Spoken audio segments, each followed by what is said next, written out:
So back in my recording studio days, and I guess I still do that from time to time, there was sort of an approach to recording that I always thought was really humorous, which is, okay, kind of imagine this.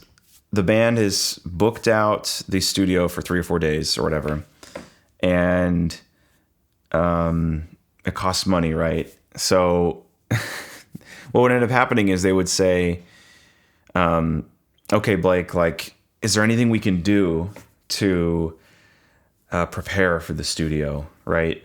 Like, stuff like that. Or like, we're coming at 9 a.m. We have from 9 to 5 or 9 to 9 or whatever. Can we show up at 8 and set up? And just so we're all set up so that when we start at 9, we can get the most out of our time together. Or is there any pre-production we can do or demos that we can like get together so that when we start, like we can make best use of our time? My goodness, it's basically like a frantic energy is how I'd see it. And that is somewhat scarce, like when you really think about it. Because what would end up happening is, fine, you give in. By the way, they're always the worst clients, but you would essentially create that environment for creativity, and they'd come in, right, and they would just be so on the clock, like trying to get the best out of the takes, right? And what ended up happening is that every time we'd hit record or something, they would freeze up, and it wouldn't actually be that productive, honestly.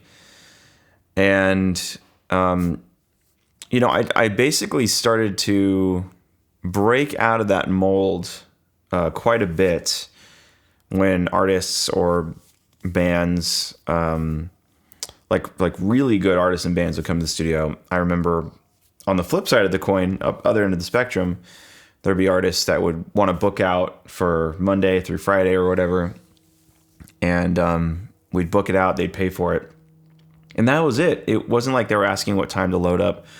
And then I would get a text, the night before. Or no, I would just kind of be like, when should we be there? And we'd kind of all agree upon a time, like, oh, I'll be there at 12, or I'll show up at 9 or whatever. Or, Blake, when are you going to be there? And there was basically no, there was no friction. It was just kind of like you roll in, and it was a totally different approach. So if somebody said 9, like I'd get there at 9. There would be times where they would say, like, we're going to be there at 9, and I would show up at like 1 or something. I'm engineering it or producing it or something. But blurring the lines between like when do we start and when do we not start or something like this, that idea got introduced to me just by experience in the studio.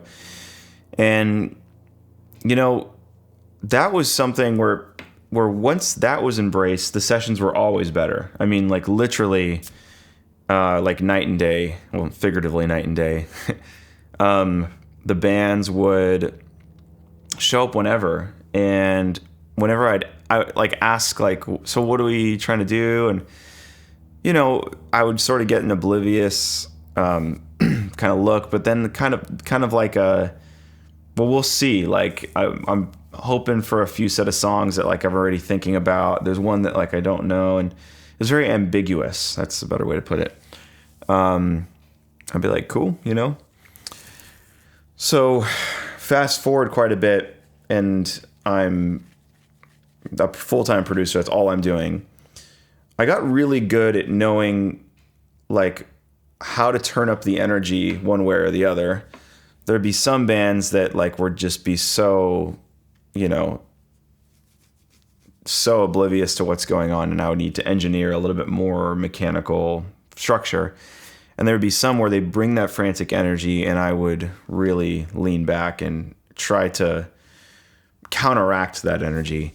But what is that really doing? It was basically, it's setting up the environment for a way to like, it's just setting up the environment for the best way to create, essentially, like whatever they want to create. Okay.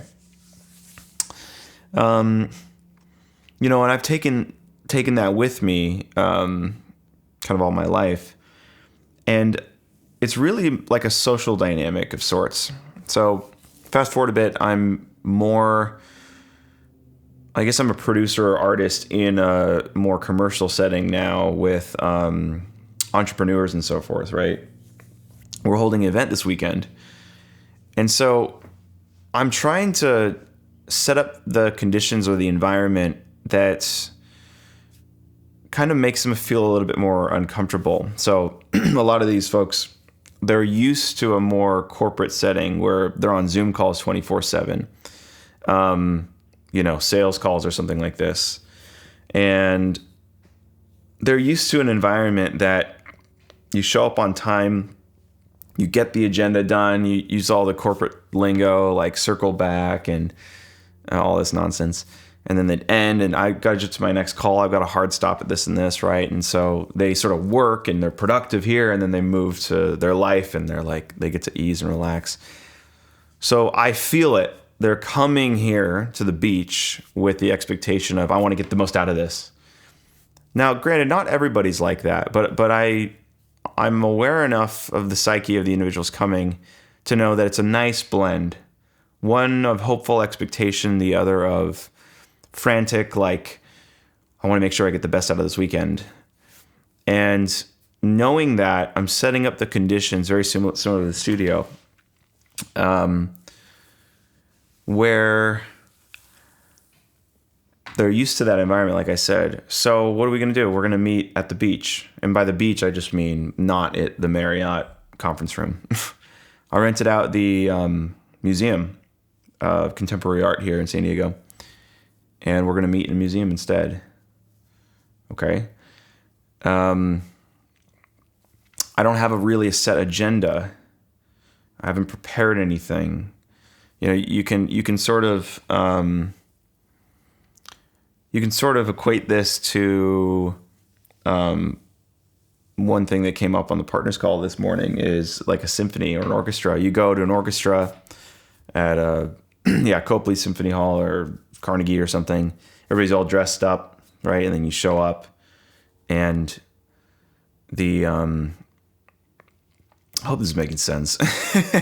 You're all there, right? And what's hilarious is that you show up and the orchestra and the symphony, they're all tuning and stuff, which is, I find hilarious. Kind of like a rock concert. It's more like the guitar techs like tuning and stuff, and the band's like in the back.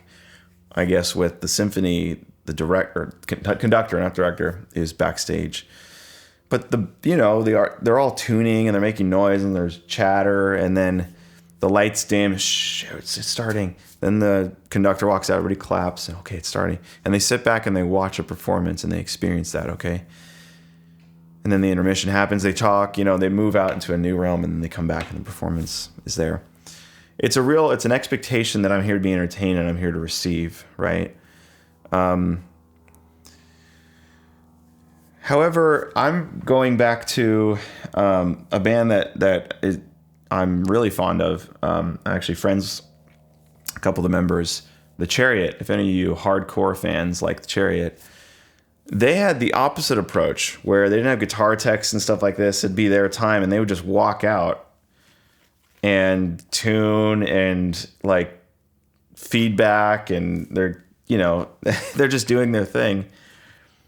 And everybody's kind of excited and waiting. And Josh, the lead singer, he would lean in and scream, this microphone, or what would he say? He would say, everyone this is a celebration. This microphone is your microphone. This stage is yours. And this song's called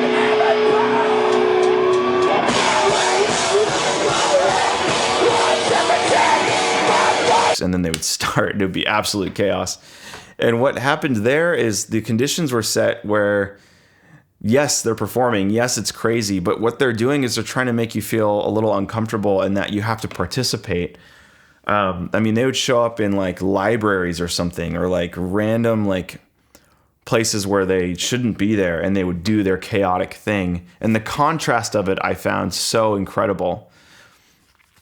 So where am I getting at with this?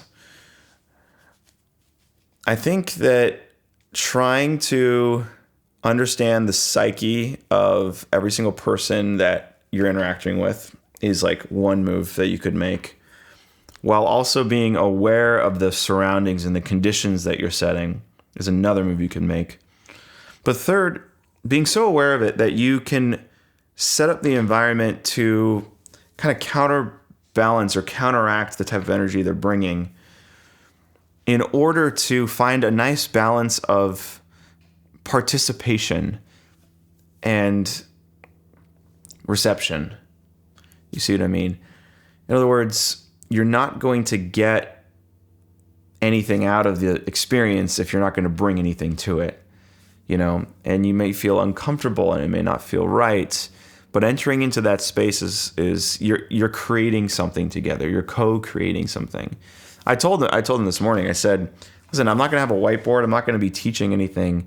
Ever since ChatGPT, now DeepSeek or whatever it's called, dropped their company like out into the world, why in the world would I regurgitate information that you could very easily find online? I'd rather walk into the studio prepared from a place of I'm prepared and I have my intentions set and I want to create something and I want to see what happens. And I'm going to trust that the environment will cultivate that creativity in me. And if everybody brings that intention, then I think something will emerge that nobody could plan. And you bet it'll feel uncomfortable. You bet. You bet. But I'm telling you, you'd always get the best takes out of the bands when you set those conditions that way. There's like a story of AC/DC. The engineer sitting there going, "Come on, guys, let's do a take," and they would go, "Hey, yeah," and they'd continue talking and smoking or whatever. And 6-7 hours would go by, and then they would, whatever, and then they would finally do the take. Meanwhile, you're rolling. I mean, you're getting all of this. And then they do the take, and the first take is it. That's it. Blurring the lines of when do we start, when do we stop, and okay, now we're on, and now we're off. Or now I'm being productive, now I'm resting. Now I'm working, now I'm living. Blurring those lines a little bit, I think can be extremely helpful for anybody in arts or business or commerce or entrepreneurship or anything like this. It's just something I'm realizing here. I'll see this contrast. Like I sort of live like split worlds a ton of times. I have some folks I interact with or clients that are very much in the corporate world, and I know that they are going to request a Google Meet or a Zoom and like show up, and it's 45 minutes, it's 20 minutes, it's there's no experimentation there. It's very high driven agenda.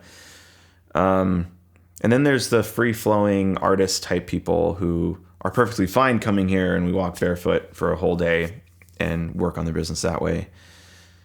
Either way, what I'd like to do, and I definitely isolate myself here, is I like to counteract that energy. So if the corporate people are showing up, if they send me a Zoom link, and I'm not just being a jerk, I'm trying to cultivate a message of balance. I will intentionally take that audio only, me walking on the beach or something like this. And I'm telling you, y'all, once they realize that I'm there, in that setting, it really pushes back on them, like big time. I guess I'll do camera off. Okay, fine. It's like, what's going on here? And the conversation gets interesting. Yeah, in minute 44 in, it's obvious that we've created something together, and they'll cancel their next call and they go, okay, we should keep going. This is interesting. I didn't expect it to go this way, right? What is that? You're creating an environment for their corporate people to feel like they can be free and kind of live into who they are and not be trapped in this productivity world. On the flip side, the more artist type people that I work with, the creative type people, they're perfectly fine with the beach walk thing. However, bringing a severe aggressive structure being firm on best practices with their P&L, their how to conduct themselves mechanically with their business, etc. There's a place for that, you see, and it'd be the most boring video ever if I just said, hey, but try to be aware of this and find a balance. I'm just drawing awareness to some of these things and some of these thoughts that I've been having. I'll end with this. There's a type of kind of media or content that I would like to see in the world that plays on this contrast as much as possible. I have some ideas there, and I'm going to experiment with some of them in the next couple weeks. Maybe I'll drop them here. But the type of content that I want to see in the world, I kind of don't want to talk about it. I just want to go do it and then show you. Anyways, I'm about to get on a call with somebody who's awesome, and then go train, do some martial arts, then go to Palm Springs, then come back, and then host the Weekender. Maybe there's some clips of that I'll post here. That'd be cool. Alrighty, see ya.